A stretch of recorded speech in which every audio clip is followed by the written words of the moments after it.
പതിറ്റാണ്ടുകളായി തുടരുന്ന പക. എങ്ങനെയാണ് മണലാരണ്യത്തിലെ ഒരു കൊച്ചു രാജ്യം ലോകത്തെ വിറപ്പിക്കുന്ന ശക്തിയായി മാറിയത്? ഇസ്രയേലും ഇറാനും തമ്മിലുള്ള ഈ പോരാട്ടത്തിനു പിന്നിലെ യഥാർത്ഥ രഹസ്യം എന്താണ്? മിഡിൽ ഈസ്റ്റിലെ മണലാരണ്യങ്ങൾക്കടിയിൽ നൂറുകണക്കിനടി താഴ്ചയിൽ ലോകത്തെ തന്നെ മാറ്റിമറിക്കാൻ ശേഷിയുള്ള ഒരു രഹസ്യം ഒളിഞ്ഞിരിപ്പുണ്ട്.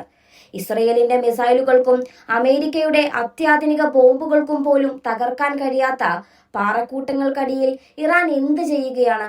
ലോകരാഷ്ട്രങ്ങൾ ഈ ഒരു കൊച്ചു രാജ്യത്തെ ഇത്രയധികം ഭയക്കുന്നത് എന്തുകൊണ്ടാണ്? വെറും ഒരു രാജ്യം എന്നതിലുപരി ഒരു ആണവ ശക്തിയാകാൻ ഇറാൻ എത്രത്തോളം തയ്യാറെടുത്തു കഴിഞ്ഞു? ലോകം ഉറ്റുനോക്കുന്ന ആണവ രഹസ്യങ്ങളിലേക്ക് നമുക്ക് കടക്കാം. രസകരമായ ഒരു വസ്തുതയുണ്ട്. ഒരു കാലത്ത് ഇറാൻ ആണവ പദ്ധതികൾക്ക് വിത്തിട്ടത് അമേരിക്ക തന്നെയായിരുന്നു. 1950കളിൽ ആറ്റംസ് ഫോർ പീസ് എന്ന പദ്ധതിയുടെ ഭാഗമായാണ് ഇറാൻ ആണവ ഗവേഷണം തുടങ്ങിയത്. അന്ന് ഇറാന്റെ ഭരണാധികാരിയായിരുന്ന ഷാ ഇസ്രയേലിന്റെയും അമേരിക്കയുടെയും ഉറ്റ സുഹൃത്തായിരുന്നു. എന്നാൽ 1979ലെ ഇസ്ലാമിക് വിപ്ലവം എല്ലാം മാറ്റിമറിച്ചു. അമേരിക്കയും ഇസ്രയേലും ഇറാന്റെ ബദ്ധശത്രുക്കളായി. അതോടെ ഇറാന്റെ ഓരോ നീക്കവും ലോകം സംശയത്തോടെ നോക്കാൻ തുടങ്ങി. ഇറാൻ പറയുന്നത് തങ്ങൾ സമാധാനപരമായ ആവശ്യങ്ങൾക്കും വൈദ്യുതി ഉൽപാദനത്തിനുമാണ് ആണവ പദ്ധതികൾ ഉപയോഗിക്കുന്നത് എന്നാണ്. പക്ഷേ ലോകരാജ്യങ്ങൾ അത് വിശ്വസിക്കുന്നില്ല, പ്രത്യേകിച്ച് അമേരിക്കയും ഇസ്രയേലും. അതിന് പ്രധാന കാരണം ഇറാന്റെ ആണവ നിലയങ്ങൾ സ്ഥിതി ചെയ്യുന്നത് ഭൂമിക്കടിയിലാണ് എന്നുള്ളതാണ്. നദാൻസ്, ഫോർഡോ എന്നീ നിലയങ്ങൾ മലനിരകൾക്കടിയിൽ 100-ലധികം അടി താഴ്ചയിലാണ് നിർമ്മിച്ചിരിക്കുന്നത്. വൻശക്തികളുടെ വ്യോമാക്രമണങ്ങളെ പോലും പ്രതിരോധിക്കാൻ ശേഷിയുള്ളതാണ് ഈ ഭൂഗർഭ കേന്ദ്രങ്ങൾ. ഇവിടെ അന്താരാഷ്ട്ര ഏജൻസിയായ IAEA ക്യാമറകൾക്കും പരിശോധനകൾക്കും ഇറാൻ പലപ്പോഴും വിലക്ക് ഏർപ്പെടുത്തുന്നു എന്നതും സംശയങ്ങൾ വർദ്ധിപ്പിക്കുന്നുണ്ട്. ഒരു അണുബോംബ് നിർമ്മിക്കാൻ വേണ്ട ഏറ്റവും പ്രധാന ഘടകമാണ് സമ്പുഷ്ടീകരിച്ച യുറേനിയം. സാധാരണ വൈദ്യുതി ഉൽപാദനത്തിന് 3 മുതൽ 5% വരെ സമ്പുഷ്ടീകരണം മതിയാകും. എന്നാൽ അണുബോംബ് നിർമ്മിക്കാൻ ഇത് 90%-ന് മുകളിലെത്തണം.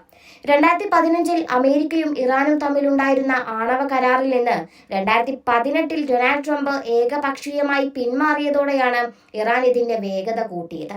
ഇപ്പോൾ ഇറാൻ 60%-ന് മുകളിൽ യുറേനിയം സമ്പുഷ്ടീകരിച്ചു കഴിഞ്ഞു എന്നാണ് റിപ്പോർട്ടുകൾ. അവിടെ നിന്ന് 90%-ലേക്ക് എത്താൻ അവർക്കിനി ആഴ്ചകൾ മാത്രം മതി. ഇതിനെയാണ് ബ്രേക്ക് ഔട്ട് ടൈം എന്ന് വിളിക്കുന്നത്. ഇറാന്റെ ആണവ സ്വപ്നങ്ങളെ തകർക്കാൻ ശത്രുരാജ്യങ്ങൾ തോക്കുകളോ ബോംബുകളോ മാത്രമല്ല ഉപയോഗിക്കുന്നത്. ലോകത്തിലെ ആദ്യത്തെ ഡിജിറ്റൽ ആയുധമെന്ന് വിശേഷിപ്പിക്കപ്പെടുന്ന സ്റ്റക്സ്നെറ്റ് എന്ന കമ്പ്യൂട്ടർ വൈറസ് വഴി ഇറാന്റെ ആണവ സംവിധാനങ്ങൾ അമേരിക്കയും ഇസ്രയേലും ചേർന്ന് തകർത്തിരുന്നു. ഇതിനു പുറമെ ഇറാന്റെ ആണവ പദ്ധതിയുടെ തലവനെന്ന് വിശേഷിപ്പിക്കപ്പെടുന്ന മൊഹ്സെൻ ഫക്രസാദി ഉൾപ്പെടെയുള്ള നിരവധി ശാസ്ത്രജ്ഞരെ ഇസ്രയേൽ ചാരസംഘടനയായ മൊസാദ് വകവരുത്തിയതായും വിശ്വസിക്കപ്പെടുന്നു. എന്തുകൊണ്ടാണ് ഇറാൻ അണുബോംബ് നിർമ്മിച്ചാൽ ലോകം ഇത്രയധികം പരിഭ്രാന്തരാകുന്നത്? അതിൽ ആദ്യത്തെ കാരണം ഇസ്രയേലിന്റെ നിലനിൽപ്പ് തന്നെയാണ്. ഇസ്രയേലിനെ ഭൂപടത്തിൽ നിന്ന് തുടച്ചു നീക്കുമെന്ന് ഇറാൻ പരസ്യമായി തന്നെ പ്രഖ്യാപിച്ചിട്ടുണ്ട്.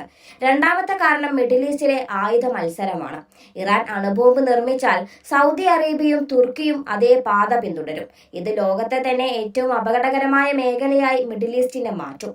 മൂന്നാമത്തെ പോയിന്റ് മിസൈൽ കരുത്താണ്. ഇറാന്റെ പക്കൽ മിഡിൽ ഈസ്റ്റിലെ തന്നെ ഏറ്റവും വലിയ മിസൈൽ ശേഖരമുണ്ട്. ഖൈബർ ഷെക്കാൻ പോലുള്ള ബാലിസ്റ്റിക് മിസൈലുകൾക്ക് ഇസ്രയേലിലെ ഏത് ലക്ഷ്യവും തകർക്കാൻ ഇതിനോടകം തന്നെ ശേഷിയുണ്ട്.